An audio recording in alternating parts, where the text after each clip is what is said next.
is about a cycle ride, but it's mainly we're here today in solidarity with the women of WAST and women asylum seekers who for many, many years have been coming to this gorgeous Dallas Court building reporting centre, and they come rain or shine, sometimes weekly, sometimes monthly, sometimes 2 monthly.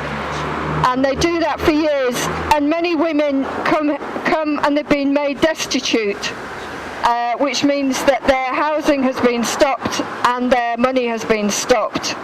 And it is in this situation that women will come and report and not know whether they're going to go home, back to their house or their flat, or whether they're going to end up in a Home Office van being transported 130 miles down to Yarlswood Detention Centre.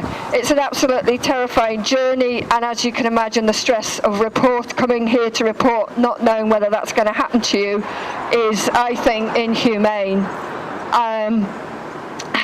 The other point that I want to make is that the reporting conditions include, this is the reporting centre for Greater Manchester, so women can be coming from Wigan, Bury, Bolton on that weekly basis with their children, and if they don't come, they then are liable to be picked up.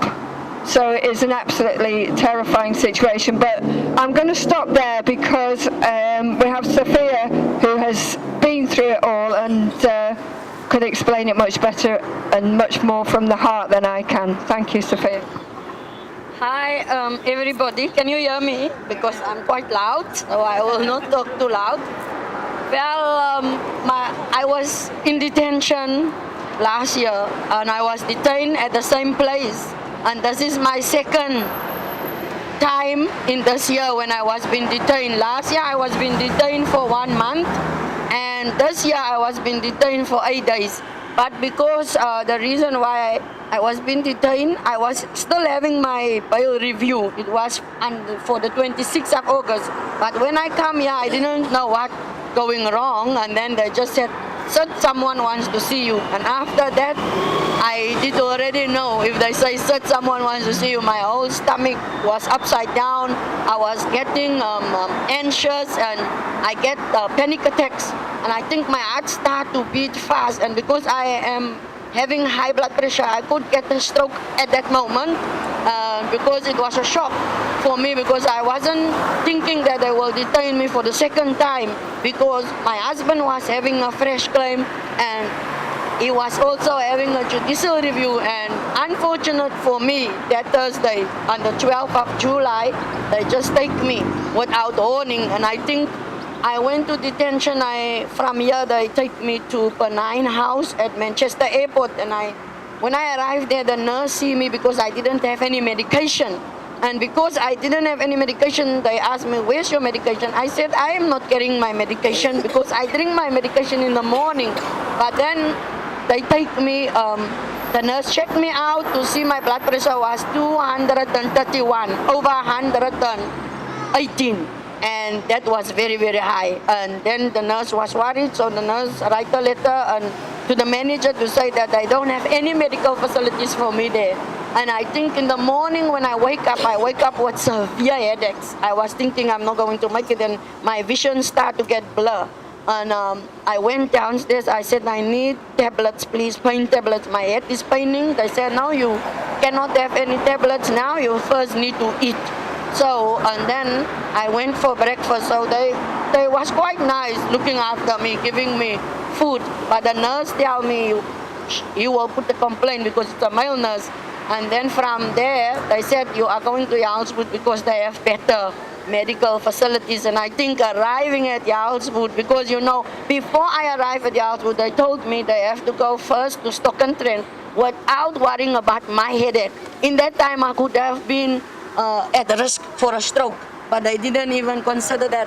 So I have to go to Stoke-on-Trent, where we pick up people, and maybe we was there for half an hour waiting for these people at the police station. And then from there to Nottingham, and there also almost half an hour, and I was still in pain. And I said, when we arrived at Nottingham, I said, please, can I have my own tablets? Because I have tablets, painkillers in my bag. I always carry it just in case. I didn't take my medication, but because I was detained, so I didn't carry any medication. And I think after that, when the officers, they said, we have to take you to the hospital. And I end up in hospital, and when I come at the hospital, I was being escorted by 2 officers, and I feel, for the first time in my life, I feel like a criminal. I feel humiliated, so I feel very bad, because for the first time in my life, I was never been in prison in my whole life. I have never done any crime. So that was my first time when I feel like a criminal completely, because I'm being escorted to the hospital by 2 officers. And I was sitting on the end, and I remember one of the officers said, Sophia, please, you have to sit in the middle so that we can sit. You must sit in the middle of both of us. So I sat there, and everybody was looking at me, because now people also start looking and know that this is a criminal. And I think the doctors keep me in the hospital, and 2 officers was at my bedside until the next morning. And until the next morning, when my solicitor called to tell me about my husband who is in hospital because of my detention. And I think it is, for me, it is a critical time. As I stand here, this morning I went for my blood pressure test, but it was still high. And I think the painful thing for me that I experienced is when I come home, and then I have been handcuffed. That was the most, I don't know how to describe it, because it was so traumatizing and humiliating and inhuman. I was being handcuffed and led away. And until I get back into the, so I'm not happy, but I just want to finish here, because I think it's too much to explain it. It's too much for me. I don't know. Because I think this morning my heart beat fast, because this morning they say sit again, and I was thinking what is going on. I sat for 20 minutes and I was starting to panic. And when the man finally come to give me my paper to come back, then I feel, but I think from now on I have to report every week.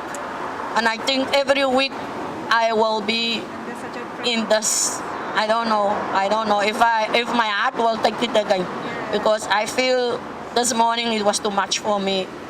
Coming here every week, I don't know, but I just have to have faith, because I really don't know. Thank you. Thank you, Sophia. I've heard your story, some of it before, and stories from many of the other women that WAST has been supporting since I became the Member of Parliament in Stretford and Urmston 2 years ago. And I'm really pleased to be here today to send our good wishes to Vicky and Hannah for their amazing cycle ride. And I hope it raises lots of money for your really essential work.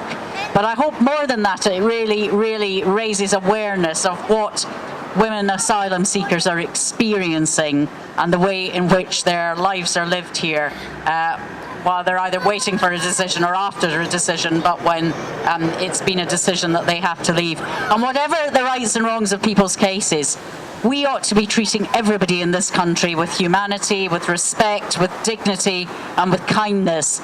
And particularly we owe that to women who will have arrived here so often in the most traumatizing of circumstances. And so I'm really pleased to see Hannah and Vicky's bright yellow t-shirts. We need to be speaking out about the way in which in this country we treat people who are at very least guests in our country. And some of the stories that we hear make me ashamed. There is no call for that. We should not do it. And women like Sophia and others who speak out are extremely brave to tell us their stories. And I'm very grateful to you, actually, that you do. So thank you for inviting me today, and I hope the ride goes really, really well.